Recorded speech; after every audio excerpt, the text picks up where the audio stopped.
আমি পোনপ্ৰথমে আমি জোনাই অগ্নি আৰু আপতকালীন সেৱা কেন্দ্ৰৰ পৰা আজি গম পালোঁ যে আমাৰ ছাৰৰ থ্ৰুৱেদি গম পালোঁ যে মানুহ এজন অৰাংঘাটত পৰিছে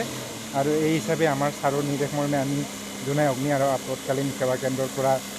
এজেৰে বাহিনী ৰেস্কিউ চাৰ্চ এণ্ড ৰেস্কিউ অপাৰেশ্যনৰ কাৰণে আহিলোঁ আৰু অৰাংঘাটত আহি আমি কমচে কম 3 মাইল ঘাটলৈকে 10-12 কিলোমিটাৰ বেছি হ'ব আমি পানীৰ মাজত চাৰ্চ কৰিলোঁ আৰু ইতিমধ্যে আমি বিচাৰি নাপালোঁ কাৰণ কাৰেণ্টটো বহুত আছে পানী বহুত ফুট আছে সেই হিচাপে মানুহটো মানে অলপ দূৰলৈ যোৱা মানে আমি মানে ভাবিছোঁ এতিয়া বৰ্তমান আমি 4 ঘণ্টামান আমি কমচে কম আমি এতিয়া বৰ্তমান 4 ঘণ্টামান বিচাৰিলোঁ চাৰ্চ কৰিলোঁ এতিয়া এইটো চিয়াং নদী আৰু ঠাইটো হৈছে অৰামঘাট আৰু মানুহজনটো আমি অথনি গম পোৱা মতে এইটো মানে জোনাইৰ হয় জোনাইৰ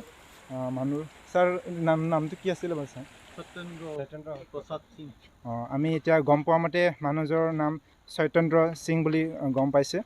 জোনাইৰ বুলি কৈছে তেখেতে আৰু তেখেতে যোৱাকালি মানুহজন আহিছিলে বুলি কৈছে ইয়াতে আৰু আহি পেলাই অৰাংঘাটৰ এটা মানে এখন মানে ঠাইত অলপ আগত আছে ঠাইখন এই ঠাইত মানে তেখেতে নিজৰ বাইকখন থ'লে বাইকৰ লগতে তেখেতে লংপেণ্ট মানে এখন থৈছে আৰু লগতে এযোৰ মানে চেণ্ডেল আছে তেখেতে এইখিনি থৈ মানে নদীৰ কাণত থৈ পেলাই তেখেতে পানীত নামিছে বুলি গম পাইছে আৰু পানীত নামি পেলাই এতিয়ালৈকে সন্ধানহীন হৈ আছে আৰু আমি এতিয়া জোনাই অগ্নি আৰু আপতকালীন সেৱা কেন্দ্ৰৰ তৰফৰ পৰা চাৰ্চ এণ্ড ৰেস্কিউ অপাৰেশ্যনৰ কাৰণে আহিছিলোঁ আৰু আমি এতিয়া চাৰ্চ কৰি পেলাই এতিয়া কমচে কম আমি 3 মাইল ঘাটৰ ওচৰলৈকে পাইছিলোঁ আৰু পানীৰ মাজত বিচাৰিলোঁ এতিয়া বৰ্তমানলৈকে বিচাৰি পোৱা নাই সন্ধান পোৱা নাই একেলগে শিক্ষকতা কৰিছিলোঁ ফ্ৰেঞ্চ চিলড্ৰেন স্কুলত যোৱা 2 দিন ধৰি তেখেত অলপ ডিপ্ৰেশ্যনত থকা নিচিনা দেখিছিলোঁ আমি সুধিছিলোঁ 2-এটা কথা কিন্তু একো কথা খোলাখুলিকৈ নক'লে তথাপি তেওঁ আমি চেষ্টা কৰিছিলোঁ 2-এটা কথা জানিবৰ কাৰণে নক'লে তাৰপিছত আজি তেনেকৈ স্কুলত থাকোঁতে আমি খবৰটো পালোঁ যে তেনেকৈ বাইকখন পাইছে আমি ৰাতিপুৱা তেখেতৰ খবৰ লৈ পেলাই ফোন কৰোঁতে তেওঁ ক'লে যোৱাকালিৰ পৰা ঘৰত নাই বুলি তাৰপিছত আকৌ পিছত খবৰ পালোঁ যে বাইকখন এনেকৈ নদীৰ পাৰত পাইছে তাকে আমি চাবলৈ আহিলোঁ তাৰপিছত কি এতিয়া NDRF-এ উদ্ধাৰ কাৰ্য চলি আছে আমি সন্দেহ হৈছে নেকি পানীত জাপ দিছে বুলি বা তেনেকুৱা কিবা তেনেকৈতো আমি এতিয়ালৈকে চিন্তা কৰা নাই আমিতো ভাবিছোঁ এতিয়াও ঘূৰাই পালেতো আমি অতি সুখী হ'ম ভাল শিক্ষক আছিল তেখেতে বিজ্ঞান পঢ়াইছিলে চায়েন্স এতিয়া প্ৰায় 8-10 বছৰ হৈ গ'ল হয় ইয়াতে থাকে ইয়াতে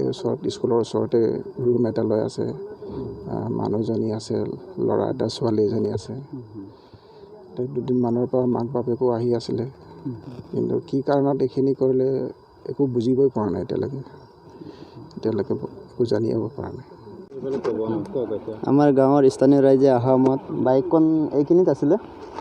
আৰু ষ্টেণ্ড কৰি থৈছে ইয়াত চাকাখন ইয়ালৈ আহি পাইছিলে আৰু চেণ্ডেলখন এইখিনিত আছিলে এইখিনি আগত তেখেতৰ তাৰপিছত আমাৰ দেখা মতে বিয়েৰ এটা আছিলে বিয়েৰ বটল এটা কেন বিয়েৰ আৰু ইয়াৰ পৰা মানুহজন নামা দেখিছে লুকিং গ্লাছত হেলমেটখন আছিলে বাইকৰ লুকিং গ্লাছত আৰু যোনটো মিটাৰ